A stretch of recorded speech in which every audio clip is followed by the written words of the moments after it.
pos pertama, yaitu Museum Brimob. Ya, monumen, bukan museum. Monumen Brimob. Kenapa kita mengadakan acara kegiatan ini ya, Nak ya? Judulnya apa sih kegiatan kita? Merdeka on Wheels, ya kan? Menyusuri jejak perjuangan. Ustadz-ustadzah mengajak kalian bersepeda ke sini. Yang pertama, tujuannya kita memang sedang mengadakan kegiatan pembelajaran bersejarah ya. Jadi kegiatan ini tentu mudah-mudahan kalian senang, kemudian kalian bisa melihat langsung tempat-tempat bersejarah yang terkait dengan perjuangan kemerdekaan Indonesia. Yang kedua, kenapa bersepeda sih, Us? Kenapa sih kok kita nggak naik kereta kelinci, naik bis? Kenapa?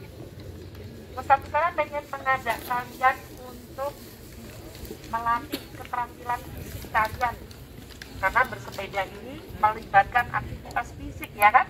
Kalian harus belajar keseimbangan, kalian harus pakai otot kalian, kalian juga harus konsentrasi karena meleng sedikit bahaya kalau di jalan ya kan? Kemudian kalian juga bisa mengetahui atau mengenal lingkungan yang tadi kita lewati. Nah, bersepeda ini juga memungkinkan kalian berinteraksi dengan teman-teman kalian, dengan ustadz-ustadzah, bahkan dengan orang-orang yang tadi kalian lewati. Ada nggak tadi yang lewat terus ketika ketemu sama bapak-bapak lagi duduk, misalnya kayak Ustadz Indu sama Ustadz Bintara, kalian bilang, "Derek langsung Pak." Aku. Ada?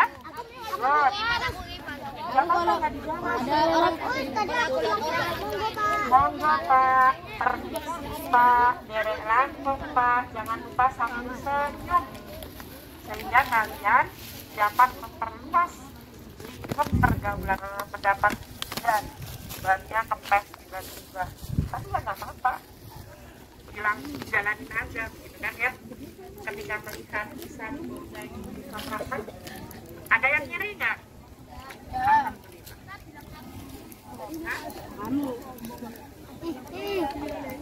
Lebih enak ya Sa, naik motor ya Sa. Tapi kalau di sini mau pilih naik sepeda sama teman-teman atau naik motor? Naik sepeda ya. Kalian juga akan meningkatkan rasa pendidikan. Jadi mudah-mudahan tidak ada lagi yang mengeluh tentang kegiatan bersepeda. Baik.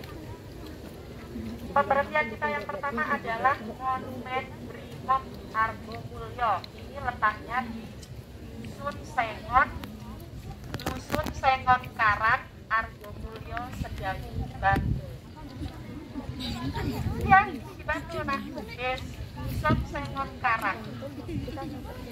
Nah, Monumen Brimob ini dibangun untuk mengenang sejarah perjuangan rakyat Sedayu dan para anggota Brimob yang gugur saat berjuang melawan Belanda di era kemerdekaan. Ada yang tahu nggak singkatan Brimob apa?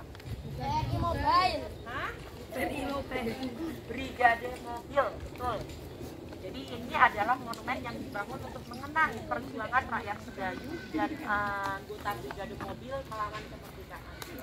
Nanti kalian bisa lihat bangunannya ya. Unik nggak menurut kalian? Ada yang ingat lambang negara kita apa? Hei, lambang negara kita Garuda Pancasila. Garuda Pancasila itu bulu sayapnya berjumlah berapa? Bulu sayap Garuda berjumlah berapa? Berapa? 17. Kemudian 8 jumlah bulu apa? Ekor. 45 jumlah bulu apa? Leher. Menunjukkan apa?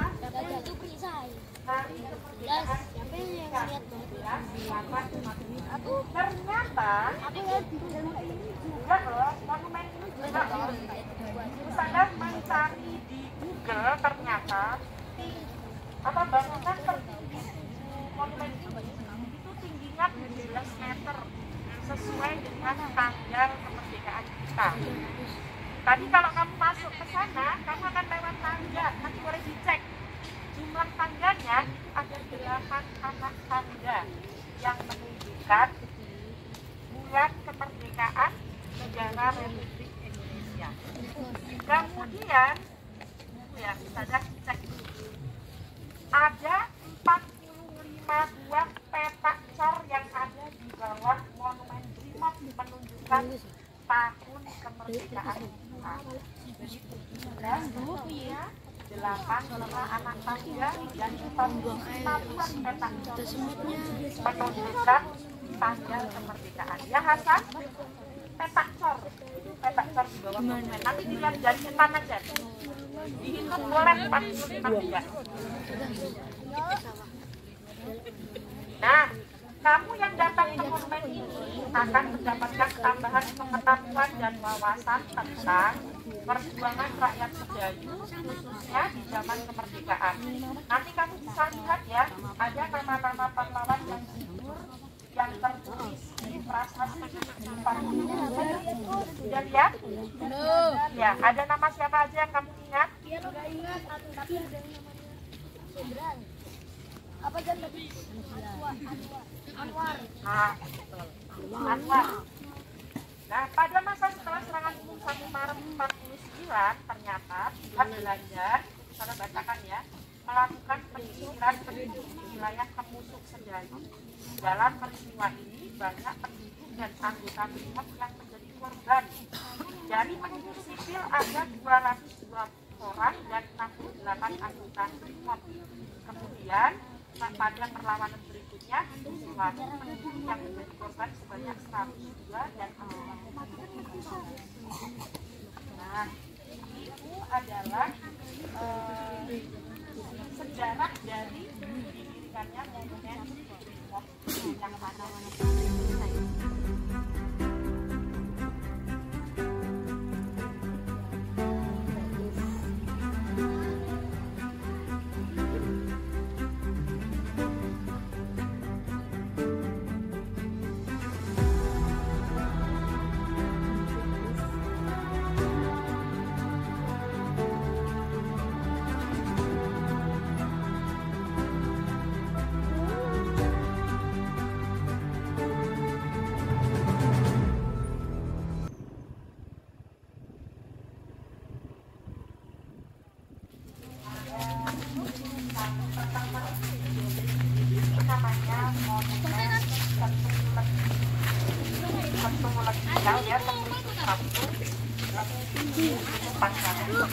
Nah, boleh merambah. Pada tanggal 19 Desember tahun 1948, kota Yogyakarta diduduki oleh pasukan Belanda. Pemerintah pusat segera mengambil tindakan. Lurah sebagai kepala pemerintahan yang paling bawah mendapat instruksi agar semua warga diberi tahu untuk siap siaga apabila terjadi serangan secara mendadak. Nah, banyak korban jiwa yang jatuh dalam peristiwa agresi tersebut. Nah, monumen satu lagi yang ada di depan kalian ini sebagai salah satu saksi kekejaman Belanda saat melakukan operasi di desa ini. Namanya Desa Argomulyo di tahun 1948. Gitu ya. Ini desanya namanya Argomulyo, diambil dari kata argo, artinya bukit, mulyo itu mulia. Kenapa diberi nama Argomulyo? Karena tidak lepas dari kondisi tanahnya yang subur. Kamu bisa lihat tadi sepanjang berjalan, bersepeda, kamu melihat banyaknya sawah ya. Nah,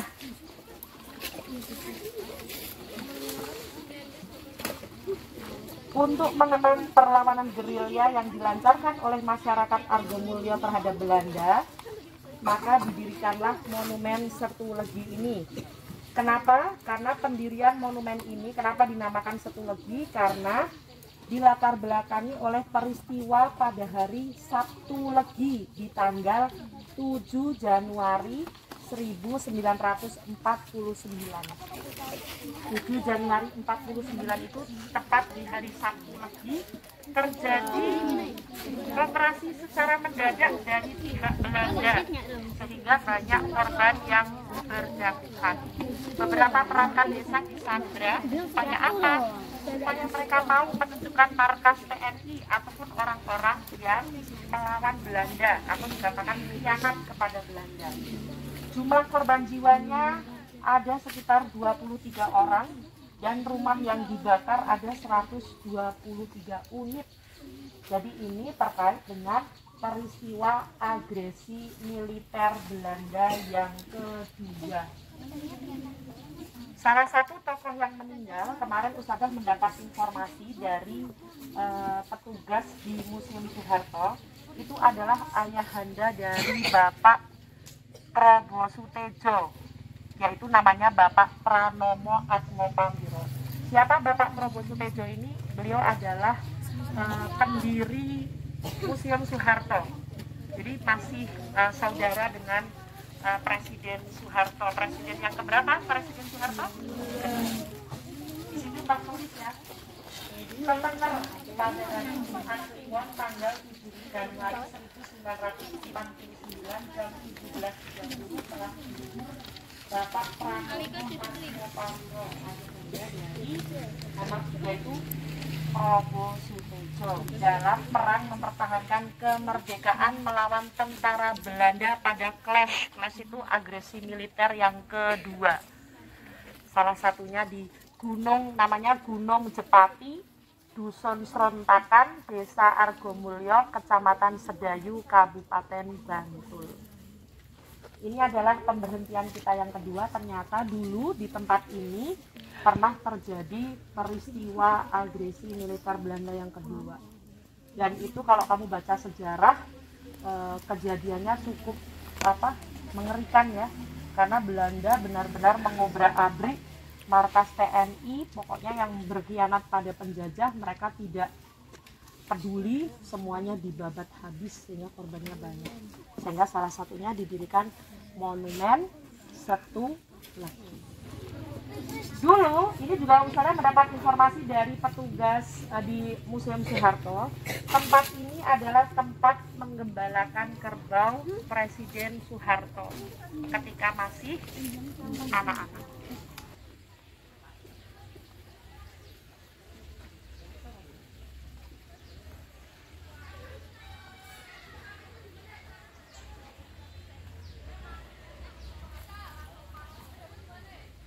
Di sini tempat beliau mengembalakan kerbau karena beliau terkenal sebagai anak petani yang punya pekerjaan mengembalakan kerbau. Ini agak mirip sebenarnya ini sudah dicontohkan oleh Rasulullah Shallallahu Alaihi Wasallam. Kalau dulu Rasulullah mengembalakan apa sih?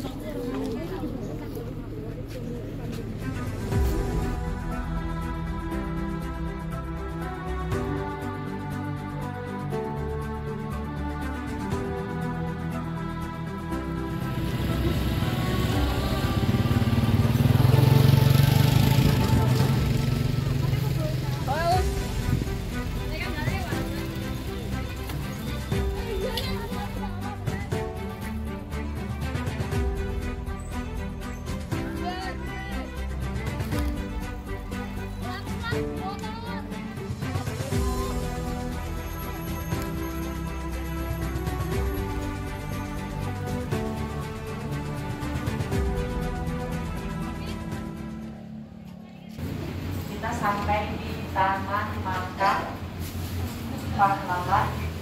Ada yang membaca di depan tadi? Jangan. Somenggalan. Somenggalan. Makam Pahlawan ini didirikan masih bersama oleh Bapak Prabowo Sutejo.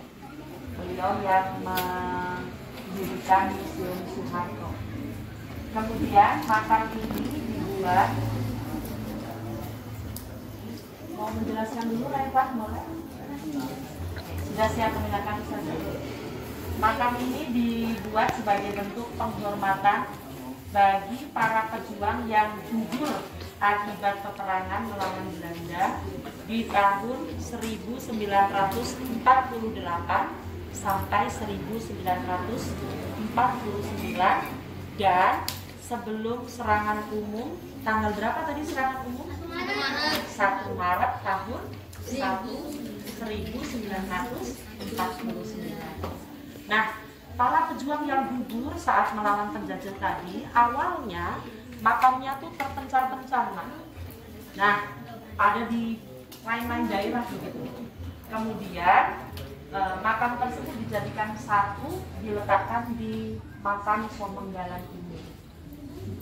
Kamu bisa melihat nanti di depan kalian ada daftar nama-nama pahlawan yang gugur dalam perang kemerdekaan Republik Indonesia. Tadi yang saya katakan ya, ada korban yang jatuh berguguran di hari Sabtu Legi, ada korban-korban yang berguguran di hari-hari lain.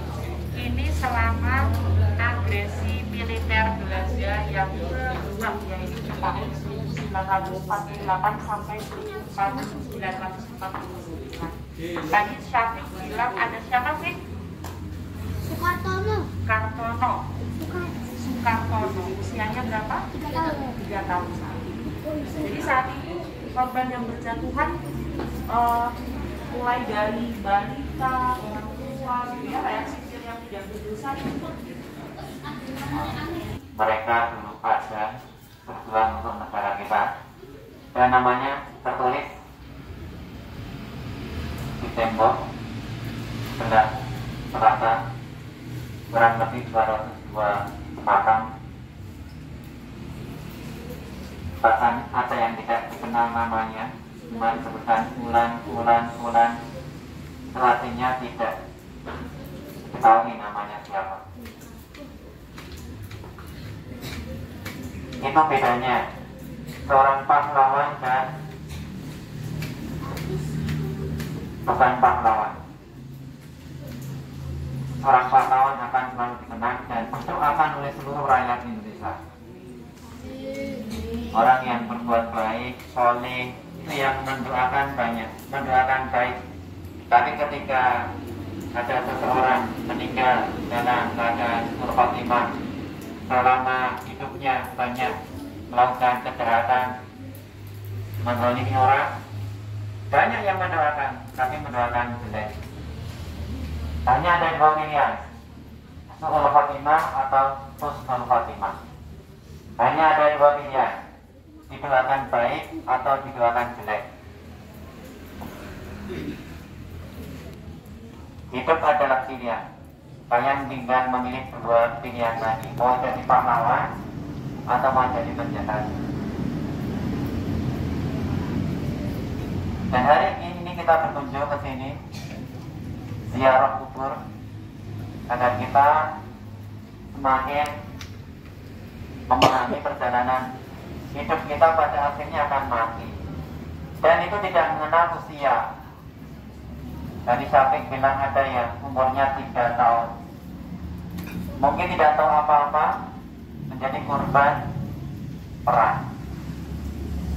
Begitu juga dengan kita tidak bisa menentukan kita mau mati umur berapa. Jadi selama masih ada kesempatan, waktu yang diberikan Allah, gunakan dengan sebaik-baiknya. Banyak memberikan manfaat kepada orang lain. Khairun nas anfa'uhum linnas. Baik-baik kalian adalah orang yang bermanfaat bagi orang lain, bukan menjadi beban, bukan menjadi sumber masalah. Tapi kehadiran kalian dimanapun itu menjadi cahaya penerang. Mudah-mudahan itu ada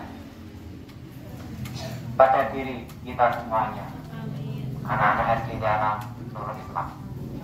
Baik, kita doakan untuk pahlawan-pahlawan kita yang sudah gugur mempertahankan kemerdekaan. Mohon semuanya untuk berhenti sejenak dari aktivitas-aktivitas menulis dan lain-lain, fokus berdoa.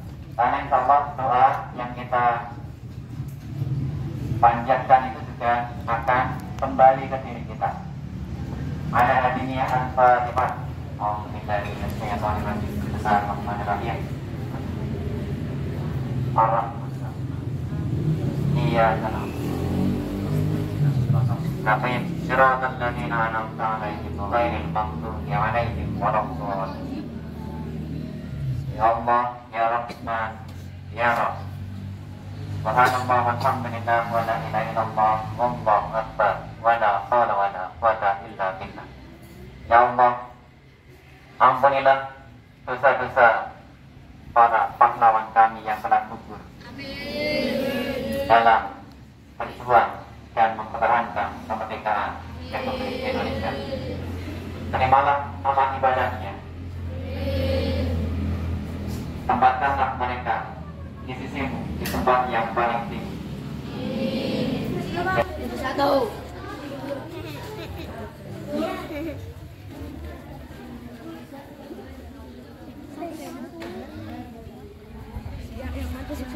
Itu apa itu? Aku nyari atmu bau itu.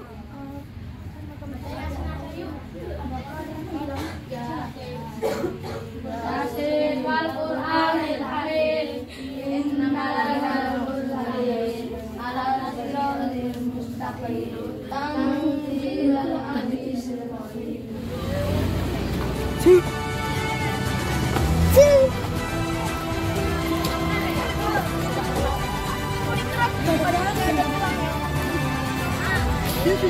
Udah lupa terlalu. Dina.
Pak Harto. 8 Juni 1921 Pak Harto dilahirkan di ruangan rumah tersebut. 8 Juni 1921 dari seorang ibu yang bernama Ibu Sukira. Ibunya Pak Harto bernama Ibu Sukira. Karena cikal bakalnya orang Kemusuk, nenek moyangnya orang Kemusuk bernama Kiai Wangsa Manggala. Jadi anak-anakku semuanya, kenapa tadi sama Ustadz dan Ustazah diajak ke makam pahlawan Somenggala?